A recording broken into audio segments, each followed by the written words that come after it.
अगर पेशेंट की presenting complain vomiting है तो आपने ये सवाल पूछना है कि वॉमिटिंग का कलर क्या है।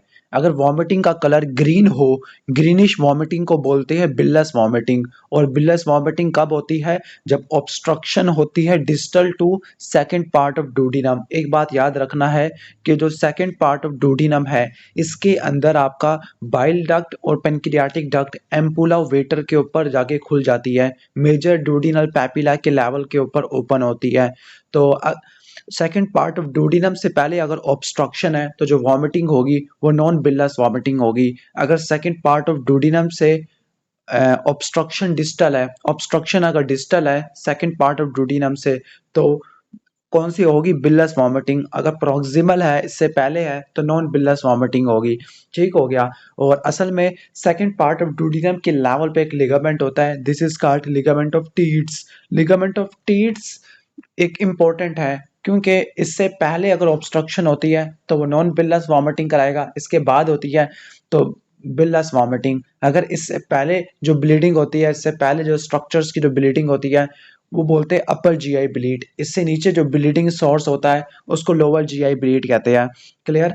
तो जो बिलस एमेसिस और जो upper GI bleed, lower GI bleed, दोनों को डिफरेंशिएट करने के लिए लिगामेंट ऑफ टीट्स को यूज करते हैं। क्लियर? तो आपने ये रट्टा मारना है। जो बिलस और नॉन बिलस वॉमिटिंग दोनों प्रोजेक्टाइल नेचर की होती है। प्रोजेक्टाइल मीनिंग फोर्सफुल वॉमिटिंग होती है, दूर जाके गिरती है। लेकिन जो बिलस वॉमिटिंग होती है वो ग्रीन रंग की होती है। नॉन बिलस वॉमिटिंग आपकी ग्रीन कलर के नहीं होती। जो बिलस वॉमिटिंग है इसमें ऑब्स्ट्रक्शन डिस्टल पड़ी हुई होती है, लिगामेंट ऑफ टीट्स के डिस्टल पड़ी होती है। नॉन बिलस वॉमिटिंग में जो ऑब्स्ट्रक्शन होती है वो लिगामेंट ऑफ टीट्स से प्रॉक्सिमल पड़ी होती है। अब लिगामेंट ऑफ टीट्स ये वो स्ट्रक्चर होता है, अगर आप इस डायग्राम में देखो, इस डायग्राम में लिखा होगा सस्पेंसरी लिगामेंट ऑफ टीट्स। तो ये कहाँ से कहाँ जाता होता है?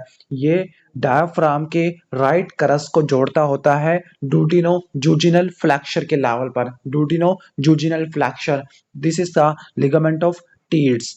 Okay, clear? And what are the causes of upper bilous vomiting and non bilous vomiting? Classically दो आपने इंपॉर्टेंट चीजें रट्टा मारनी है। दो नॉन बिलस वॉमिटिंग में पाइलोरिक स्टेनोसिस होगा और ट्रांस सॉरी ट्रैकियोइसोफेगल फिस्टुला होगा। ट्रैकियोइसोफेगल फिस्टुला में आपको डिस्निया की हिस्ट्री मिलेगी और आपका कहने का मतलब है हाइपरट्रॉफिक पाइलोरिक स्टेनोसिस। इसमें क्या हिस्ट्री मिलेगी कि 4 से लेकर 6 हफ्तों का न्यू बॉर्न बेबी है जिसको प्रोजेक्टाइल नॉन बिलस वॉमिटिंग आना शुरू हो गई है और एरिथ्रोमाइसिन के एक्सपोजर की वजह से होता है। तो ये होता है पाइलोरिक स्टेनोसिस। ठीक हो गया। अब जो पाइलोरिक स्टेनोसिस है मोस्ट कॉमनली इन्फेंटाइल वाला होता है, लेकिन एक्वायर्ड भी होता है due to gastric outlet obstruction caused by cancer. Clear? तो इन्फेंट में देखने को मिलती है 2 से लेकर 8 हफ्तों में देखने को मिलती है। प्रोजेक्टाइल वॉमिटिंग होती है और डिहाइड्रेशन होती है, वेट लॉस होता है। वॉमिटिंग की वजह से हाइपोकलीमिक, हाइपोनेट्रीमिक, हाइपोकैल्सीमिक, मेटाबॉलिक एल्किलोसिस विद पैराडॉक्सिकल एसिड्यूरिया देखने को मिलता है और आपको पाल्पेबल ओलिव शेप मैस देखने को मिलेगा। इरिथ्रोमाइसिन एक्सपोजर की वजह से होती है। Investigation of choice is ultrasound और सर्जरी कौन सी करते हैं? रैमस्टेड पायलोरोमायोटोमी। ठीक हो गया। This was all about pyloric stenosis. अगला आता है आपका ट्रैकियो इसोफेगल फिस्टुला। ट्रैकियो इसोफेगल फिस्टुला नाम से लग रहा है कि ट्रैकिया और इसोफेगस, इसके दरमियान में एबनॉर्मल कम्युनिकेशन होती है। Abnormal communication between two epithelial surface is called ट्रैकियो oesophageal fistula. ठीक हो गया। अब ये ट्रैकियोएसोफेगल फिस्टुला होता है। अब ना ट्रैकियोएसोफेगल फिस्टुला की बहुत सारी टाइप्स होती है, लेकिन जो टाइप सी होता है वो मोस्ट कॉमन होता है। टाइप सी के अंदर जो अपर पार्ट है इसोफेगस का वो ब्लाइंड होता है, जबकि डिस्टल पार्ट ट्रैकिया से फिस्टुला बना रहा होता है। अब पेशेंट कैसे प्रेजेंट करेगा? जो बच्चा होता है उसमें फ्रोथी एक्सेसिव स्लाइवा निकलेगा, बहुत ज़्यादा स्लाइवा निकलेगा। जब भी फीड करेगा तो कफिंग होगी, चॉकिंग होगी, गैगिंग होगी, साइनोसिस होगी, एब्डोमिनल डिस्टेंशन हो सकती है, निमोनिया हो सकता है। ओके, इन्वेस्टिगेशन और चॉइस कौन सी होती है? Chest x-ray with contrast. और ट्रीटमेंट क्या है? सर्जिकल रिपेयर करते होते हैं। इसके बाद जो बिलस वॉमिटिंग है इसके क्या क्या कॉजेज होते हैं? 4 कॉजेज आपने रट्टा मारनी है।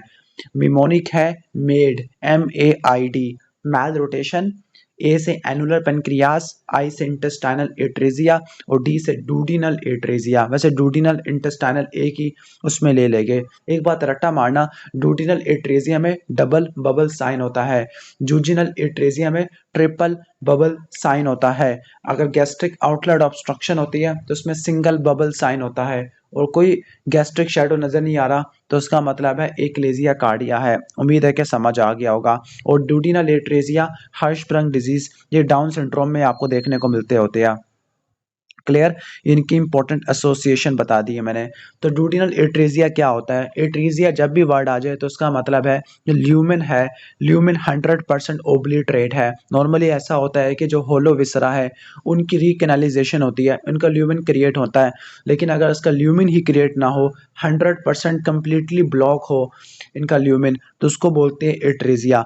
जो डूडिनल एट्रेजिया डाउन सिंड्रोम से एसोसिएटेड होता है, बिलस वॉमिटिंग आती है after birth, okay, abdominal distension होती है और मिकोनियम पास नहीं होगा। जब भी बच्चों में मिकोनियम पास ना हो तो उसमें सिस्टिक फाइब्रोसिस, हर्शब्रग डिजीज, डूडिनल एट्रेजिया और इम्परफोरेट एनस, इसको रूल आउट करना होता है।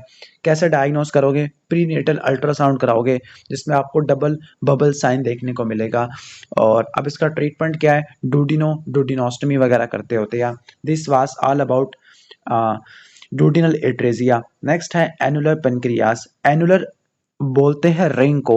एनुलर जब भी वर्ड आ जाए ना तो उसको बोलते हैं रिंग, ठीक है, रिंग। अब रिंग शेप पेनक्रियास आपको देखने को मिलता होता है एनुलर पेनक्रियास में।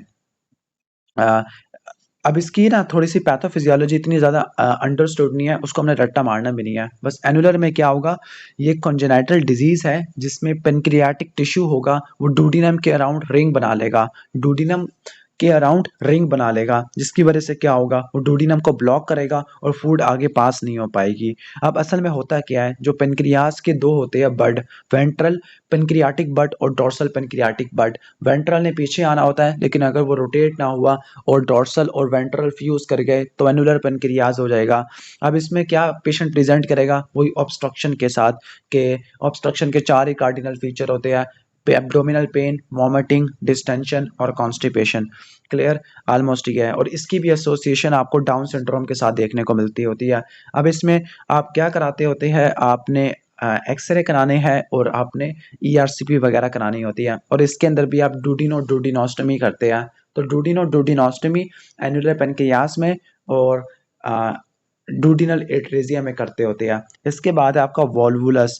वॉल्वुलस का क्या मतलब होता है, जो इंटेस्टाइन है ना, इसकी अपनी मिजेंट्री होती है जिसमें से इसकी ब्लड सप्लाई आ रही होती है।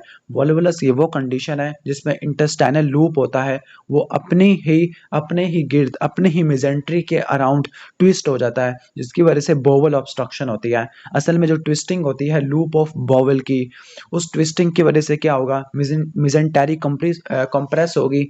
जब मिजेंटरी कंप्रेस होगी, मिजेंट्री कंप्रेस होगी, तो जो ब्लड सप्लाई कॉम्प्रोमाइज हो जाएगी, जिसकी वजह से स्कीमिया, नेक्रोसिस और परफोरेशन देखने को मिलती है।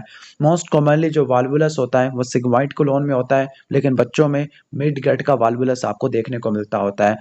जो सिग्मॉइड वाल्वुलस आपको अडल्ट में देखने को मिलता है। इसके अलावा सिकम का भी वाल्वुलस आपको देखने को मिलता होता है। और इसमें वंस अगेन ऑब्स्ट्रक्शन के फीचर्स देखने को मिलते हैं, abdominal pain, vomiting, distension, constipation, ये आपको देखने को मिलते होते हैं।